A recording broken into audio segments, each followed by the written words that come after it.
구원에 이르는 지혜 제1장 완전한 지혜 7번째 시간입니다. 그리스도 예수 안에 있는 믿음이라는 소제목하에 12개의 질문으로 이루어져 있습니다. 1번, 디모데후서는 사도 바울이 사랑하는 제자 디모데에게 쓴 유언과도 같은 편지글입니다. 디모데후서 3장 15절에서 바울은 구원에 이르는 지혜라는 표현을 쓰고 있습니다. 구원에 이르는 지혜가 무엇일까요? 2번, 이 지혜를 얻지 못하면 구원에 이르지 못한다는 말인가요?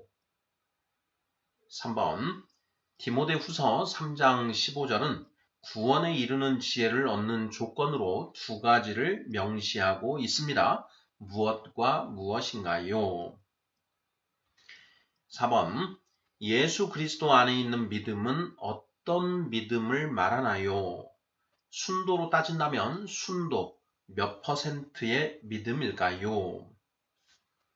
5번, 당신은 성경에 기록된 말씀과 당신의 생각이 다를 때 어떻게 하나요?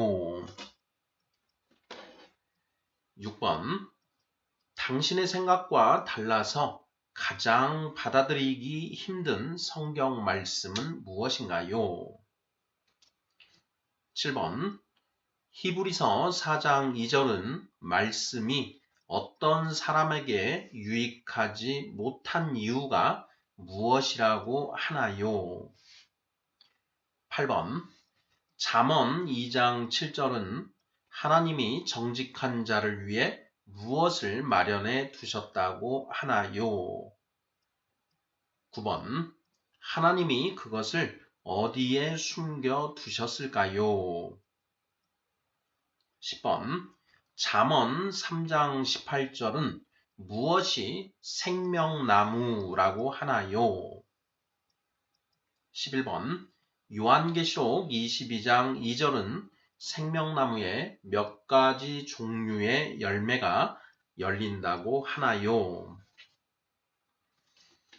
12번, 생명나무의 열매와 잎은 각각 무엇을 상징하나요? 자, 이렇게 해서 모두 12개의 질문입니다. 자, 구원에 이르는 지혜 제1장 완전한 지혜 7번째 순서입니다. 그리스도 안에 있는 믿음이라는 이제 소제목이 붙어 있습니다. 자, 1번부터 답을 찾아보도록 하겠습니다. 1번, 디모데후서는 사도 바울이 사랑하는 제자 디모데에게 쓴 유언과도 같은 편지글입니다. 디모데후서 3장 15절에서 바울은 구원에 이르는 지혜라는 표현을 쓰고 있습니다. 구원에 이르는 지혜가 무엇일까요? 자, 디모데 전서, 디모데 후서가 있지요. 자, 이 편지글은 사도 바울이 이제 그 로마의 그 감옥에서 그 가장 사랑하는 제자인 디모데에게 쓴 그 편지글입니다. 죽음을 앞둔 사도 바울이 유언과도 같이 쓴 그런 편지글이다. 이렇게 신학자들은 평가를 하고 있는데요. 자, 디모데후서 3장 15절을 한번 읽어보도록 하겠습니다. 또 어려서부터 성경을 알았나니 성경은 능히 너로 하여금 그리스도 예수 안에 있는 믿음으로 말미암아 구원에 이르는 지혜가 있게 하느니라. 아멘. 자, 디모데후서 3장 15절을 보면 자, 구원에 이르는 지혜라는 이제 표현이 나오지요. 자, 여기에서 구원에 이르는 지혜가 과연 무엇인가 하는 그런 질문입니다. 자, 우리 성도님들께서도 이 디모데후서 3장 15절 말씀 많이 읽고 묵상을 하셨을 텐데요. 자, 여기에 구원에 이르는 지혜가 자, 무엇을 의미하는 것으로 묵상을 하고 계시는지요? 자, 이것을 이제 ESV 성경으로 보면 구원에 이르는 지혜가 wisdom to salvation 이라고 되어 있습니다. salvation. 예. 자, wisdom, 지혜다.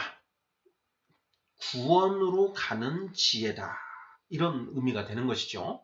자, 그러니 구원에 이르는 지혜, 이렇게 봤을 때 이 지혜는, 이것은, 자, 이 지혜를 얻어야 비로소 구원에 도달할 수 있는 그러한 지혜. 이렇게 해석이 되는 것 아닌가. 이런 생각이 듭니다. 우리 성도님들께서는 어떻게 묵상하고 계시는지요? 자, 2번 질문 보겠습니다. 자, 이 지혜를 얻지 못하면 구원에 이르지 못한다는 말인가요? 하는 질문입니다. 예, 그렇다, 아니다, 둘 중에 하나로 이제 답을 해야 되는데요. 자, 구원에 이르는 지혜. 자, 그 지혜를 얻지 못하면 구원에 이르지 못한다는 말인가? 아닌가? 자, 어떻게 대답을 해야 될까요? 네, 우리가 물리적으로, 언어적으로, 그대로 이제 이해를 하면 될 것 같은데요. 저는, 구원에 이르는 지혜라고 했으니 그 지혜를 얻지 못하면 구원에 이르지 못한다. 이렇게 해석하는 것이 타당하다. 이렇게 생각이 듭니다. 우리 성도님들 생각은 어떠십니까? 3번. 디모데후서 3장 15절은 구원에 이르는 지혜를 얻는 조건으로 두 가지를 명시하고 있습니다. 무엇과 무엇인가요? 네, 제가 3장 15절, 디모데후서 3장 15절 말씀을 분석을 해보니, 자, 구원에 이르는 지혜를 얻기 위해서 두 가지가 필요하다. 이런 맥락으로 읽혀집니다. 한번 읽어보겠습니다. 자, 또 어려서부터 성경을 알았나니 성경은 능히 너로 하여금 그리스도 예수 안에 있는 믿음으로 말미암아 구원에 이르는 지혜가 있게 하느니라. 이렇게 되어 있습니다. 자, 두 가지를 통해서 구원에 이르는 지혜에 도달하게 된다. 자, 무엇과 무엇인가? 말씀에서 그대로 찾아보면요. 첫째, 성경이죠. 성경. 어려서부터 성경을 알았나니 성경은 능히 너로 하여금 이렇게 되어 있죠. 그러니까 성경이 첫 번째 그 요건이고, 자, 두 번째 요건은 무엇이냐?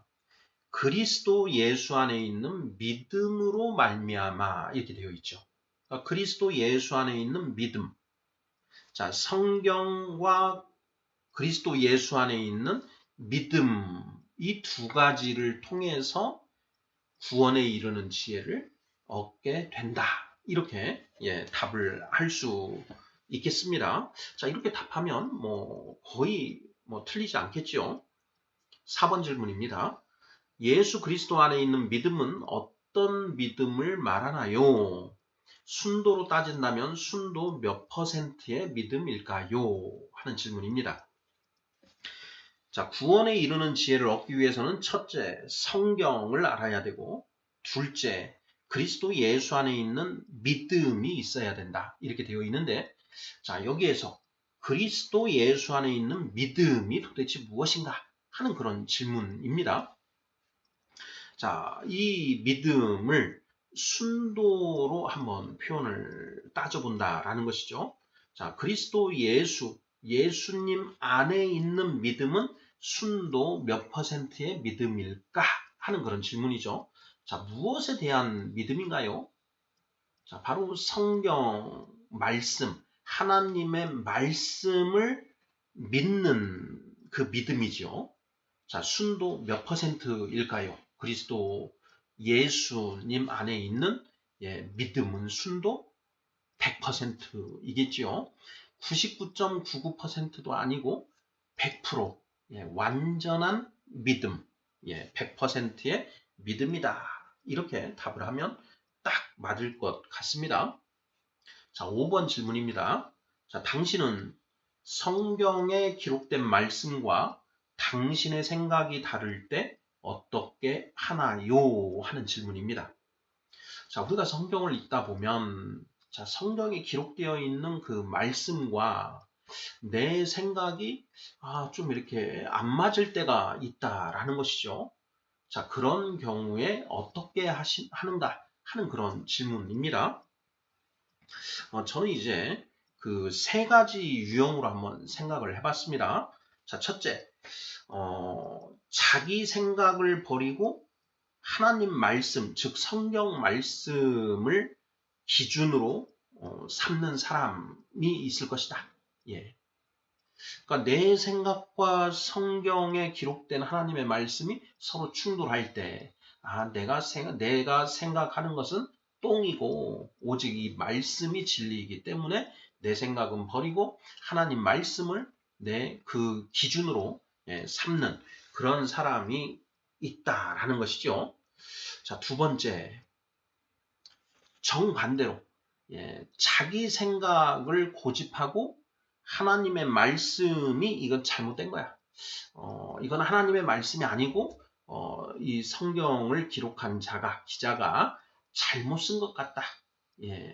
이런 생각을 하면서 그 성경 말씀을 그 도외시하고 내 생각을 고집하는 그런 사람이 있겠지요. 정반대입니다. 첫 번째 경우하고는. 자, 그리고 세 번째 어떤 경우가 있을까? 이 성경 말씀을 자기 생각에 맞춰서 해석하는 사람이 있겠다. 이렇게 저는 세 가지로 구분해 봤습니다. 자, 첫째, 자기 생각을 버리고 성경 말씀을 기준으로 삼는 사람이 있고, 두 번째, 자기 생각을 고집하면서 성경 말씀이 잘못되었다고 생각하는 사람이 있고, 세 번째, 하나님 말씀, 그 성경 말씀을 자기 생각에 맞춰서 해석, 왜곡하는 그런 사람이 있겠다. 이렇게 세 가지. 이 세 가지 외에 또 어떤 경우가 있을 수 있을까요? 저는 이 세 가지 경우에 모두 포섭되지 않을까 이런 생각인데요. 자, 세 번째를 이제 성경에서 보면 말씀을 자기 생각에 맞춰 해석하는 사람에 대해서 베드로후서 3장 16절에 이를 경계하는 말씀이 나오죠.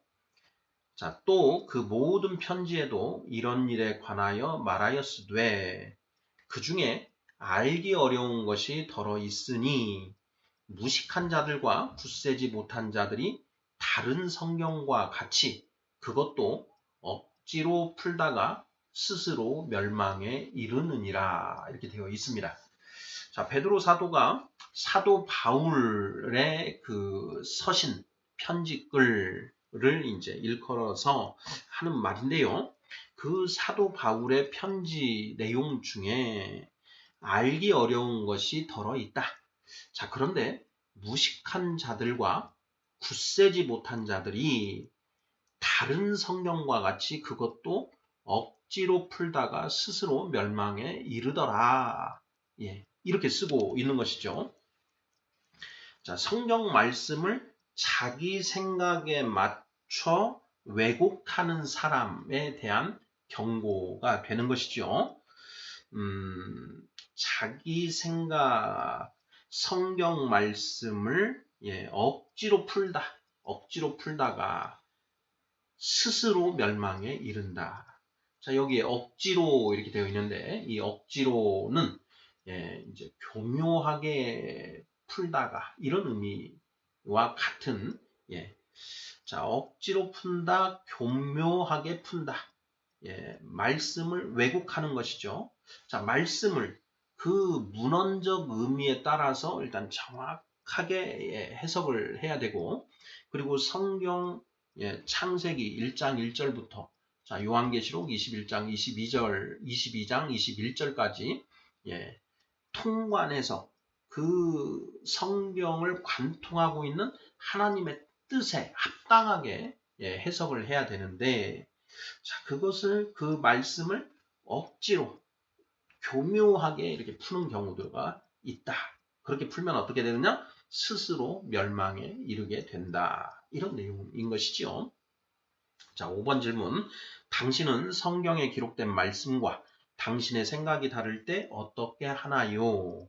세 가지 중에 하나일 텐데, 우리는 무조건 내 생각은 버리고 성경 말씀을 기준으로 삼아야 된다. 그것이 곧 크리스찬이다라는 것이죠. 자, 6번입니다. 당신의 생각과 달라서 가장 받아들이기 힘든 성경 말씀은 무엇인가요? 네, 내 생각하고 달라서 받아들이기가 힘든 성경 말씀, 분명히 있지요. 자, 어떤 것들이 그런 경우인가요? 하는 그런 질문입니다. 우리 성도님들 각자 이제 먼저 떠오르는 그런 성경 구절들이 있으실 텐데요. 어떤 것들인가요? 저는 이제 저의 경우에는 로마서 3장 13장, 로마서 13장 1절 말씀. 각 사람은 위에 있는 권세들에게 복종하라. 권세는 하나님으로부터 나지 않음이 없나니 모든 권세는 다 하나님께서 정하신 바라. 하는 이제 이 말씀에서 자, 위에 있는 권세들에게 복종하라. 이 부분요. 예. 제가 이전에도 이전 시간에도 잠깐 언급을 했는데요. 자, 히틀러 같은 그런 그 통치자 권세가인데, 자, 내가 히틀러의 수하 밑에 있는 뭐 그런 독일 시민이었다면, 자, 히틀러의 명령에 복종해야 하는 것인가 하는 그런 딜레마에 빠질 수가 있는 것이지요. 예. 자, 그런 경우 과연 어떻게 해야 되는가? 이때 이 로마서 13장 1절 말씀에 따라서 각 사람은 위에 있는 권세들에게 복종하라 하셨으니 그것에 복종해야 되는 것 아니겠는가 하는 이런 생각을 하게 되는 것이지요. 그래서 저는 이제 이 말씀이 참 이렇게 이해하기가 좀 힘든 그런 말씀이었습니다. 우리 성도님들께서는 어떠셨는지요? 네, 또 제가 이제 그 남성이지만 이제 여성분들이 성경을 읽을 때 이런 말은 좀 많이 걸리겠다 하는 그런 느낌이 드는 그런 말씀이 있습니다. 자, 고린도전서 14장 34절 말씀. 여자는 교회에서 잠잠하라. 그들에게는 말하는 것을 허락함이 없나니 율법에 이른 것 같이 오직 복종할 것이요. 자, 여자는 교회에서 잠잠하라. 그들에게는 말하는 것을 허락함이 없나니 하는 이런 표현이요. 이전 시간에도 언급을 했지만 이러한 표현은 2000년 전에 사도 바울 선생이 그 남존여비적인 그 문화 풍토 하에서 이렇게 쓴 것 아닌가. 이 표현이 알파요 오메가 처음부터 끝 인류의 처음과 끝을 관통하는 하나님의 법이 될 것인가 하는 데에 대해서 의문을 품을 수 있겠다라는 그런 생각이 드는 것이죠. 자, 또 이런 표현도 좀 우리 그 여성 성도들의 경우에는 좀 걸리지 않을까 싶은데요. 골로새서 3장 18절 말씀입니다.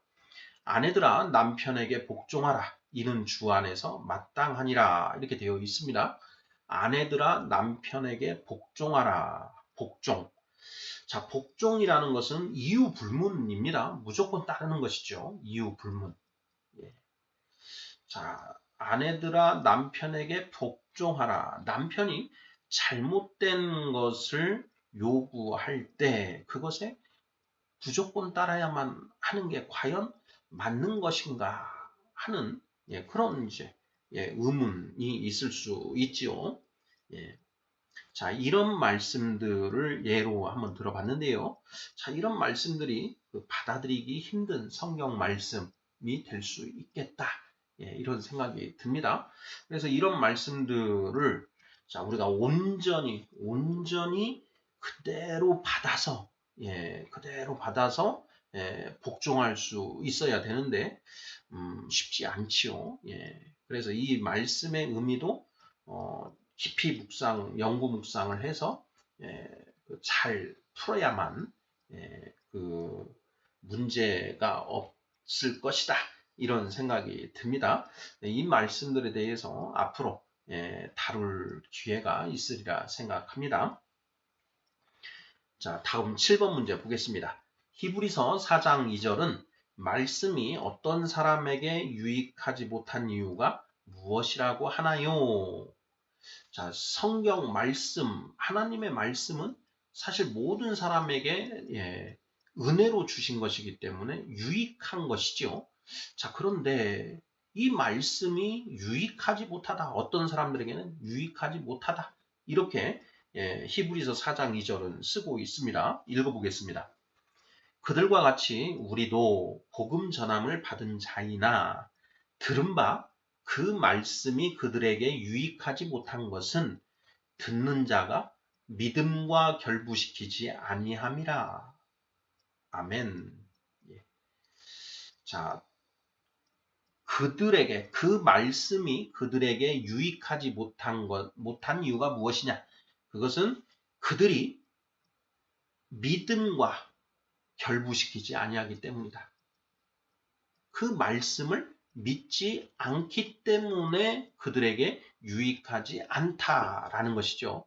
그 말씀을 믿고 나아가면 그래서 하나님이 이런 말씀을 주신 거구나 하는 것을 깨닫게 되지요. 히브리서 5장 13절 젖을 먹는 자마다 어린아이니 의의 말씀을 경험하지 못한 자요. 이렇게 되어 있죠. 의의 말씀은 곧 하나님의 말씀인데 그 말씀을 경험하지 못했다. 왜 경험하지 못했는가? 그 말씀대로 살아보지 않았기 때문에, 그 말씀에 복종하지 않았기 때문에 그 말씀을 경험하지 못했다라는 것이죠.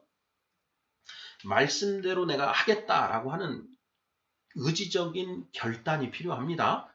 의지적인 결단 하에 억지로라도 해보는 것이죠. 그걸 해봤을 때 비로소 그래서 이 말씀이 우리에게 주어진 것이구나. 그리고 이 말씀이 정말 진리구나 라는 걸 깨달을 수가 있는데 내 생각과 다르다. 그래서 아예 그 말씀을 이제 제껴두고 그 말씀은 말씀대로 살지 않고 내 생각대로 살더라. 그러니 의의 말씀을 경험하지 못하더라라는 것이죠. 자, 히브리서 4장 2절은 말씀이 어떤 사람에게 유익하지 못한 이유가 무엇이라고 하나요? 믿음과 결부시키지 아니하기 때문이다. 그 말씀을 믿지 않기 때문에 그 말씀이 그 사람에게 유익하지 않더라. 이런 의미인 것이죠. 자, 디모데후서 3장 15절. 네가 어려서부터 성경을 알았나니 성경은 능히 너로 하여금 예수 그리스도 안에 있는 믿음으로 말미암아 구원에 이르는 지혜가 있게 하느니라.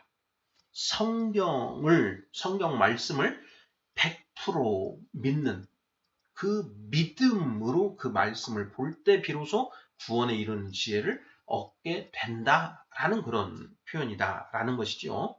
그런 믿음이 없으면 그 말씀이 전혀 유익하지 못하더라라는 그런 말씀이 되겠습니다. 자, 8번입니다. 잠언 2장 7절은 하나님이 정직한 자를 위해 무엇을 마련해 두셨다고 하나요? 네, 지금까지 했던 것을 다시 한번 정리해보는 그런 문제입니다. 자, 잠언 2장 7절. 그는 정직한 자를 위하여 완전한 지혜를 예비하시며 행실이 온전한 자에게 방패가 되시나니 이렇게 되어 있습니다. 자, 정직한 자를 위해 하나님이 무엇을 예비해 두셨는가? 완전한 지혜를 예비해 두셨다라는 것이죠. 자, 9번 문제입니다. 하나님이 그것을 어디에 숨겨 두셨나요? 어디에 예비해 두셨나요? 정답은 성경 66권이죠. 자, 고린도전서 2장 12절. 우리가 세상의 영을 받지 아니하고 오직 하나님으로부터 온 영을 받았으니 이는 우리로 하여금 하나님께서 우리에게 은혜로 주신 것들을 알게 하려 하심이라. 자, 이 말씀에서 하나님이 우리에게 은혜로 주신 것들이 무엇인가? 바로 성경 66권 하나님의 말씀이다. 그 성령님이 그 말씀을 조명해 주심으로써 그 말씀의 영적인 의미가 드러나게 된다. 이런 의미로 풀면 딱 맞는 것 아닌가 싶습니다. 자, 하나님은 그것을 완전한 지혜를 어디에 숨겨두셨는가? 자, 마태복음 13장 44절. 천국은 마치 밭에 감추인 보화와 같으니 사람이 이를 발견한 후 숨겨두고 기뻐하며 돌아가서 자기의 소유를 다 팔아 그 밭을 사느니라. 밭이 무엇인가? 바로 성경 66권이다.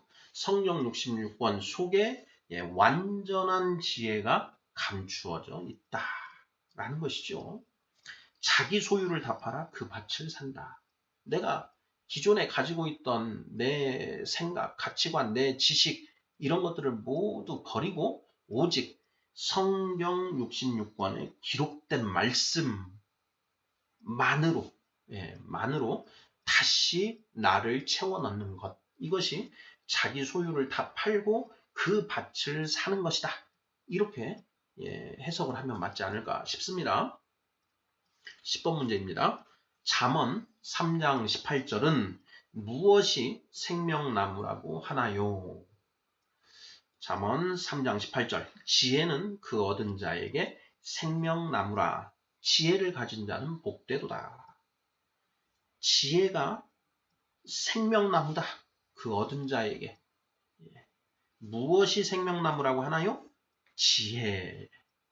잠언에서 말하는 지혜는 땅의 지혜가 아니라 하늘의 지혜라고 했지요. 그 하늘의 지혜, 그것을 얻는 것이 생명나무다. 이렇게 잠언 3장 18절이 선포하고 있다. 11번입니다. 요한계시록 22장 2절은 생명나무에 몇 가지 종류의 열매가 열린다고 하나요? 요한계시록 22장 2절입니다. 길 가운데로 흐르더라. 강 좌우에 생명나무가 있어 12가지 열매를 맺되 달마다 그 열매를 맺고 그 나무 잎사귀들은 만국을 치료하기 위하여 있더라. 이렇게 되어 있습니다.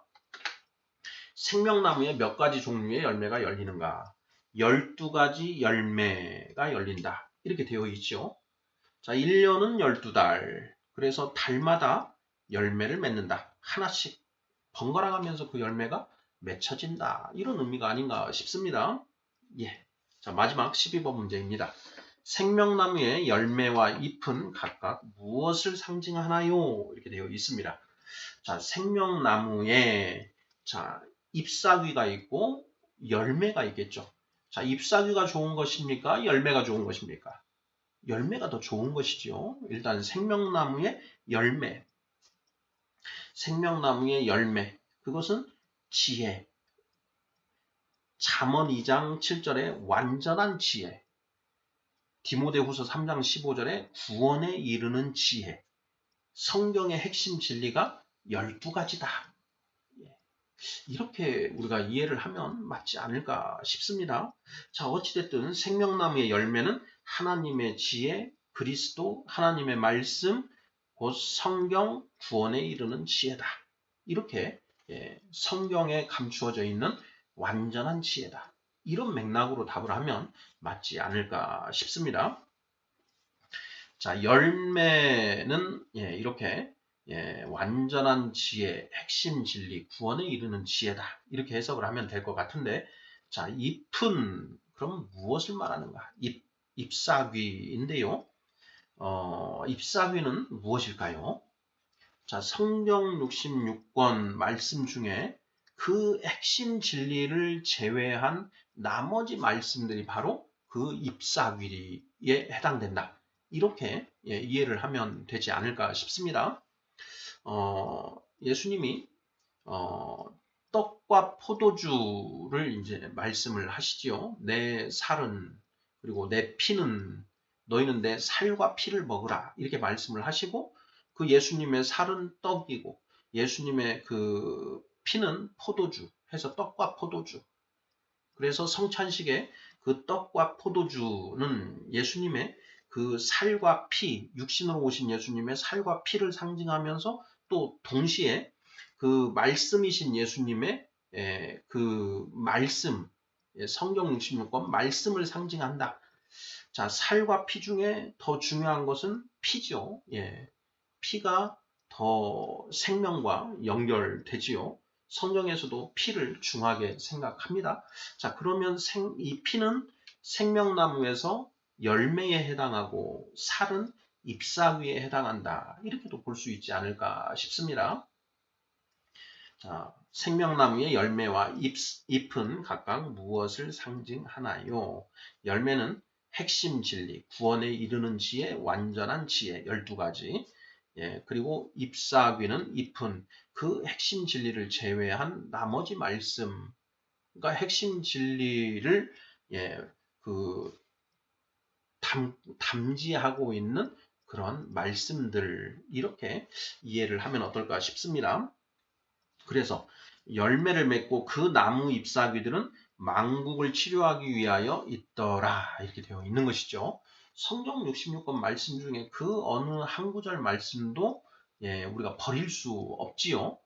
그 66권의 모든 말씀이 우리 안에 기록되어야 되는데 자, 그 중에 열매에 해당되는 12가지 열매에 해당되는 핵심 진리들 이런 것들이 있고 그 핵심 진리에 도달하기 위해서는 그 잎사귀들을 통해서 그 잎사귀가 햇빛을 받아서 광합성을 하고 그렇게 만들어진 그 영양으로 열매를 만드는 것 아니겠습니까? 그래서 우리가 이제 열매와 잎을 그렇게 이해를 해보면 어떨까 이렇게 생각해 봅니다. 구원에 이르는 지혜 제1장 완전한 지혜 7번째 시간 그리스도 예수 안에 있는 믿음이라는 소제목하에 12개의 질문들 살펴보았습니다. 디모데후서 3장 15절 네가 어려서부터 성경을 알았나니 성경은 능히 너로 하여금 예수 그리스도 안에 있는 믿음으로 말미암아 구원에 이르는 지혜가 있게 하느니라. 성경 66권 말씀과 그 말씀을 100% 믿는 그 믿음을 통해서 우리가 구원에 이르는 지혜, 완전한 지혜를 얻게 된다. 이렇게 우리가 풀어가는 게 맞지 않을까 싶습니다. 아멘.